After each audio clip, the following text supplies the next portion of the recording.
just when you think it's hard to break into a market, somebody with absolute gumption who puts their best foot forward really can take a strong market share. So all this to say, the way you present yourself and the way you present your value absolutely matters. And that's what we're going to talk about today and Monday.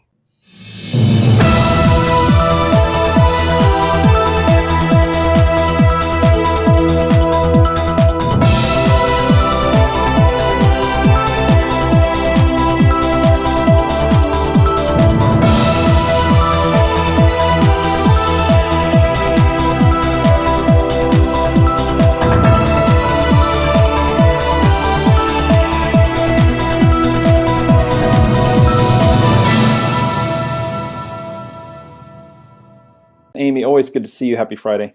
Happy Friday, Charlie. We survived tax extension day on Wednesday and our discussion around that. So now we're going to, I think today and Monday, we're trying to get deep into listing presentation, because we know that having a listing right now, as long as it's priced right and at a decent location and shows well, is basically like getting a paycheck. So everybody's clamoring, how do I get more listings? So Amy, how do they get more listings? Well, I think you just made a really important point that I don't know that I thought we were going to address, and that is you can sell just about anything right now. So true. I think you have to really know what you're talking about.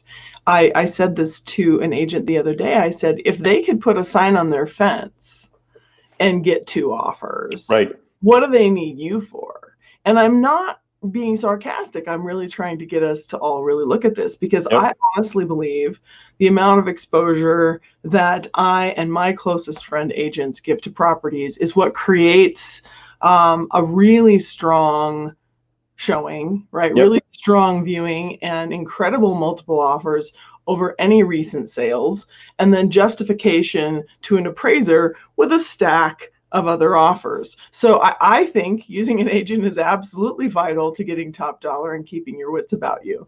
So the agent has to believe that, and the agent needs to be able to communicate that. Yes, and it's funny that you bring this up, because literally an hour ago I was having a conversation with a coaching client near Detroit, and she has a client who was ready to use her to buy, but wanted to FSBO the house that he needs to sell, in order to buy. And he was going to sell it to some coworker off market or something. And she's like, why don't we put it on the market? I'm going to get you more money, right? My fee will be covered because I can get you more money, get you a higher net than if you were to sell to this colleague. And he's in. So she's going to end up, getting that listing. And she already had, the sale, when he cashes out. But, I thought that she handled that discussion rather well. So, it's not just sign, lockbox, take a few pictures, put it in the MLS. It might sell, but you're not going to get the same amount that you're going to get if you're applying the standards that you and I have talked about. Every agent should have a standard, right? What is your standard? Are we marketing like we always market to try to get more eyeballs on that house and drive the price up? Mm-hmm. Well, I think the other thing to keep in mind is, although you're right that you could sell it with a sign in the yard, you may not get the listing if that's what you pitch. Right.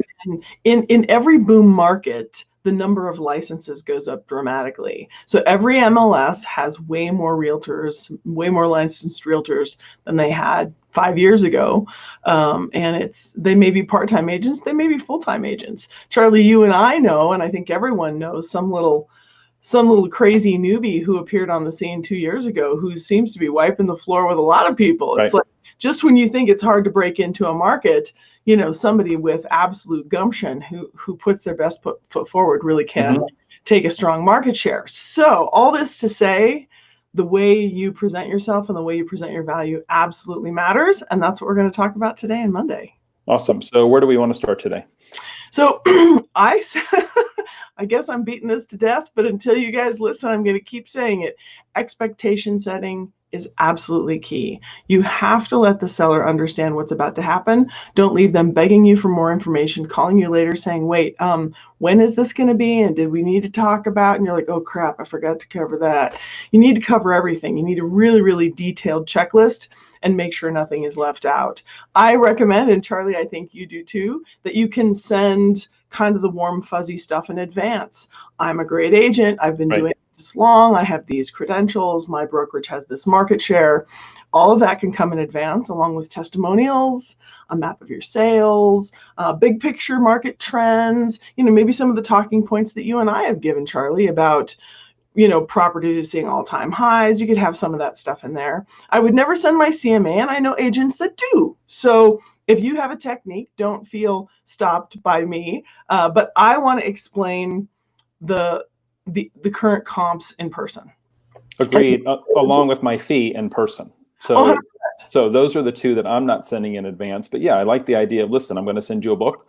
I'd love for you to spend some time looking at the book so you get to know me, my company, what we're going to do to market your home for sale, and our results. So when I get to the house, we make it all about you and your needs, because we know that most people don't send anything. We know that most people, when they get there, they just throw up Remax or Coldwell or whoever you work for, right, all over the client. And the agent typically is making the appointment about the agent and not really the seller and their needs. So I really think that it's still a pretty big differentiator.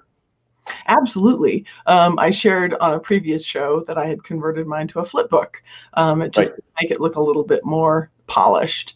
I think it's really important that you stick to a standard process. I had this backfire on me recently when I had an old friend contact me to say, I'm under contract on a house in Florida. I need you to list my house here in Colorado, like within days. Yeah. And I said, okay, when did this happen? And she said, well, I haven't heard back yet on the house. I haven't heard back if my offer is accepted. Well, it wasn't. But we had a very brief conversation about what it would entail to get this thing launched fast. Okay. And I recommended that I would send my stager sooner than later to just give her advice about what to pack. I didn't define staging. What does the consumer know? Right. I wasn't offering to replace all her furniture, Okay. So I really needed to be, even though we were in a hurry and she wasn't ready for the full presentation, if I say staging, I can't drop word bombs without definitions. So I called her back yesterday and I said, I want to be really clear. She can come anytime you have time in your schedule. It's going to be a 2-hour consultation. She's going to walk through and take detailed notes and give us a really good report. And then you and I can talk about whatever changes we think would be best based on her report. We've all got to do a better job of communicating. Right. And you got to do it both in writing and explaining with your voice.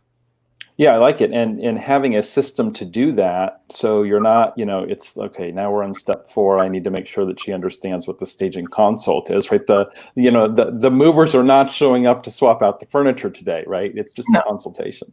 Yes, right. So I am just like all of you. I was caught between coaching calls with a whoa, right? So I need a standard protocol, and I have it, but it just, in that moment, it's an old friend. I just throw something out. And I think you all, can remember times that you did something similar. So follow a standard process. And Charlie, if you want, we can just follow an outline and make sure we talk about what's in your standard process. I think that makes a lot of sense. Okay, great. So first things first, and we've talked about this in previous shows, you should have already had your interview to talk about who's going to be involved and when this needs to happen, and assess their motivation. Follow the seller questionnaire that is on the allegianceway.com. That'll get you started. Then I think it would be ideal to communicate something in advance of your arriving.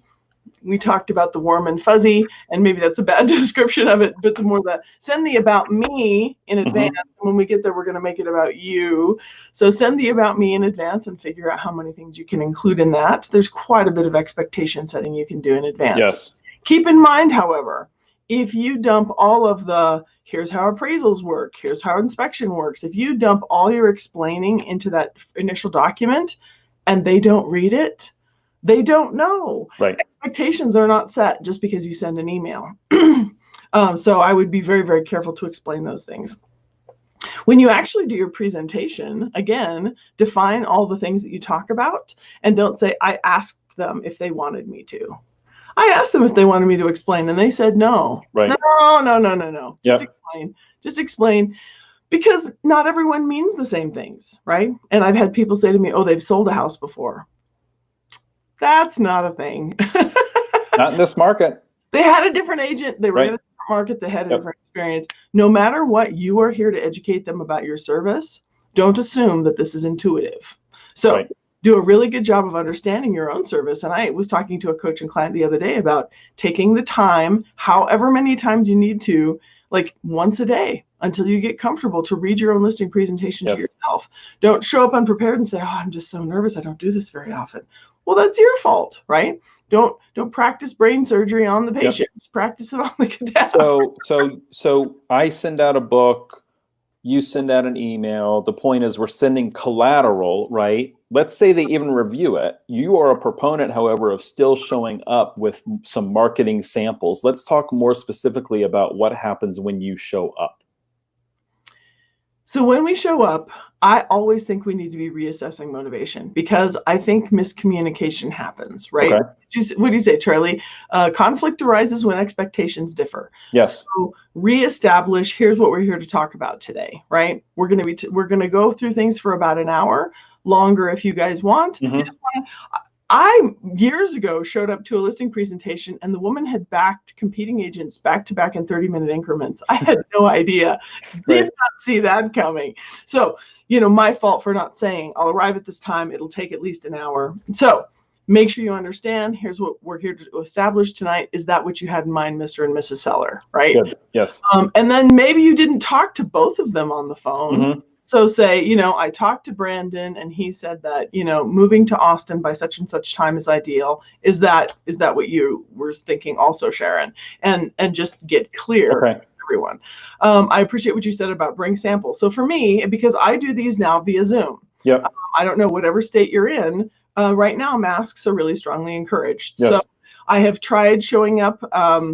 Mask and gloves and paper is just not ideal. Zoom is fantastic. You can share your screen. And I find, Charlie, actually, that it's a little bit cleaner than even before sitting around an iPad on a couch with a couple trying to go through the collateral. Right. So I have my MLS up and ready to go through the comps. Okay. Have marketing samples, video, print, all the different things that I do that I can show them my book of work, right? Okay. We talked about a portfolio of work. Yep. And then be prepared with a net sheet. Don't make them guess what all the costs will be. They don't understand. Right. When settlement has finished all the process, what will be involved. So yeah, I have all that queued up in different tabs. So if you're using Zoom, at what point do they take you through the house? Have they done that previously, like on FaceTime or on Zoom? Then you go back and you work your comps, or are you doing that as part of this appointment like we normally would, right? We would show up, we would walk through the house, kind of build rapport. And when are you doing that over Zoom? Boy, I think that's a really good question, and maybe you and I should debate it right here.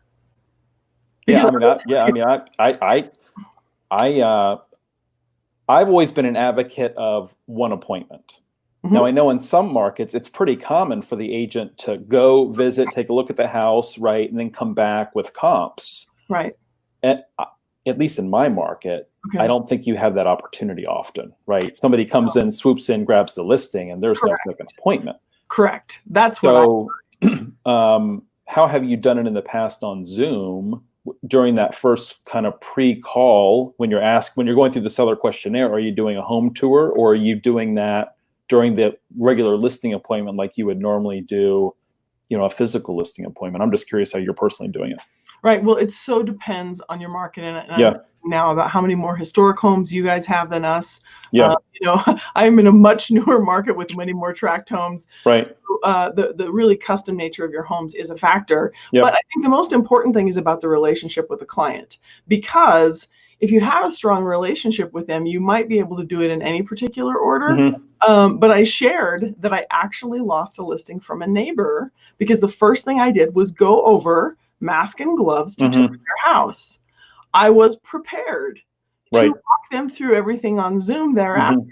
And I was the third agent and they were over it. Okay. So I feel that putting my value first should have come first. Smiling in a mask just doesn't take you as far as you might think.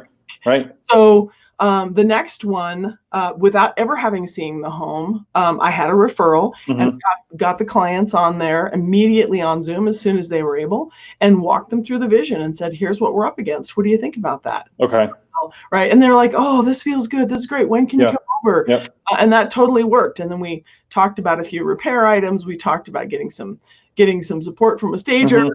So I think for me, that's how I would do it, because putting your value forward. Yep. Super important. You've got to tell them, here's what I'm going to do for you. Right. Yeah. So it's almost a pre-listing appointment on Zoom, right? This is not something we probably would have done a year ago. Right. So you're almost doing a mini listing presentation on Zoom, getting them to buy in, building rapport, then going over, right? And then, do you have any additional questions? You're going over the comps, you're going over so it's almost like that pre-listing book that we would send, you're also doing that on Zoom. Yes. Right. And that, I don't think many agents are doing that. So, I think that's interesting. Trying to build rapport over Zoom before you go over and you actually meet with the client, you walk through the house. I just think about, go ahead, finish what you're going to say. I was just going to say those pre-listing questions to the seller, the number of agents that I talk to that do not use those and get caught flat-footed when they get to the house is staggering. Yeah. The number of agents that have been agents for 20 years. Yeah. Right. And they're like, they'll say to me on a coaching call or a group coaching call, I'm afraid they're going to want too much for the house. Mm. And I said, well, did you ask them yet? Well, no. Well, should you? Well, okay, maybe. Right. Or what's the condition of the house? Right. What's the, Sure. Did you just remodel the kitchen? Sure. You don't want to walk in and see that the place is a mess and not have some idea based on the questions. So I will continue to implore people until I'm blue in the face to please grab the questions off the allegianceway.com and use them and get into that habit. And those questions are not the maximum number of questions. Depending on their answers, you're going to be asking more questions. You're going to go deeper, as you and I have talked about so many times. Well, so as you were saying. Well, no, you just made me think of something, and I love it when these shows just sort of go their own organic way and we think of things that we hadn't in real time. It's occurring to me to ask whether you want the listing, whether you're competent to list the house, how much does that depend on the house? Now, in some cases, in extreme cases, sure, the house matters. Is it really, really in bad shape, or is it something way outside of anything that you feel you're competent to represent? That's a possibility. It's not the norm. Right. The norm is that you're trying to persuade them that you're good enough for them. Yes. The problem is, I think most of us show up relatively unprepared, and we sort of dance through the house trying to say nice things, maybe make some suggestions without insulting them, hope that you're close enough on value to convince them to work with you. Yep.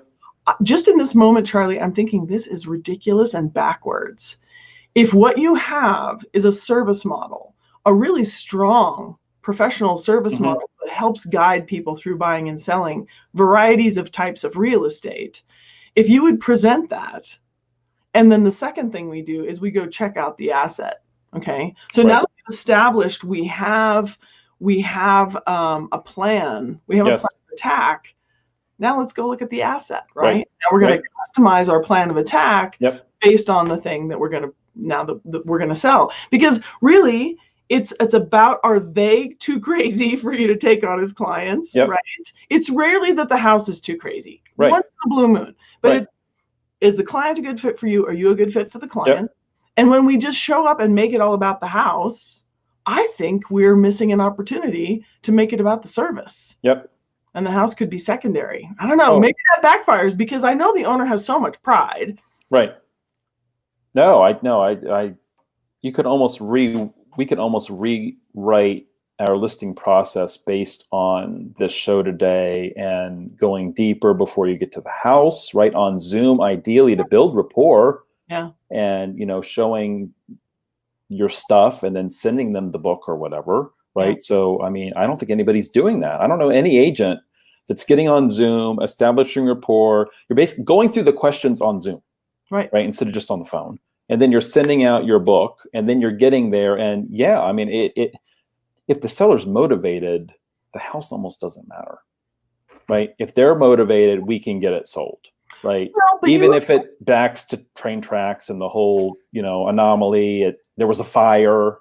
Right. We all know agents that have sold houses that there was a fire and they just walked away. Now that's not normal, but they needed to sell. And so, I mean, I think as you were saying, it's not just about the house. Well, no, it's not. And I think we have been doing it wrong. So I think, but to your point, Charlie, when you said, let's just do the questionnaire in person, I don't know that that's exactly what I meant, only because what I had envisioned would end up making this a very long Zoom call. If we both did the initial part, the pre-part, the fluff part, if we did all of it on Zoom, it's going to be really long. So I still like the idea of sending your about me to them. Here you go. Here's my testimonial. Right. And then when we get on Zoom, I'm walking them through my service and I'm walking through the strategy. I call it a pricing strategy session or a negotiating strategy session, a marketing strategy session. In lieu of going to the house. Not in lieu. You are doing these on Zoom. I'm doing it on Zoom. Period. Right. House. So if you're an agent in a market where you're still doing listing presentations or you're back to doing listing presentations in a house, right? Are you skipping? So we're not adding Zoom here, right? You're doing the pre-listing questions either on the phone or you could do them on Zoom, and then you're sending your stuff, right? And then you're going over to the house, you're walking around, you're building rapport as normal, if you will, masked, whatever, to take a look at the house. And then you're talking your pricing and you're talking pricing of the house and the commission, basically. But that's the step that you're just doing that all on Zoom. Yeah, this is a challenging question, Charlie, because first of all, our markets are going to continue to change. Right. As of midnight last night, Colorado, masks are mandatory, not for realtors, for all humans. Right. And so I guess I don't even want to speak to, if you have looser rules in your state, do whatever you want. It's going to change. Yeah. But here's the problem, Charlie. It will continue to change for the rest of our careers. Yep. So do you follow the norm? Whatever other agents do, you do? Or would there be any room for you to change and create a different standard? I don't know. Because Charlie, if COVID were gone a year from now and anybody could do anything they want, would you seem like a weird agent to insist that people meet you on Zoom? I mean, I have coaching clients who say, this is the coolest thing ever. I'm not giving it back. Right. Like, I'm keeping Zoom. Yep. So we have to decide, is there any way to establish our own professional standard that makes it go more smoothly for everyone involved? Maybe we really do have to parse this out and make sure that we don't spend too much time not in person when in person is an option. I'm just realizing as you and I are talking that I think just showing up and looking at the house is not only a crutch, it's kind of inadequate. Right. To just say, if I say nice enough things about your house, maybe you'll hire me. Yep. So if we could focus on presenting our service model and then evaluating the house is a second step that they've already bought in, that they get it. Great. When can we start? Okay, awesome. Let's continue this conversation on Monday. All righty.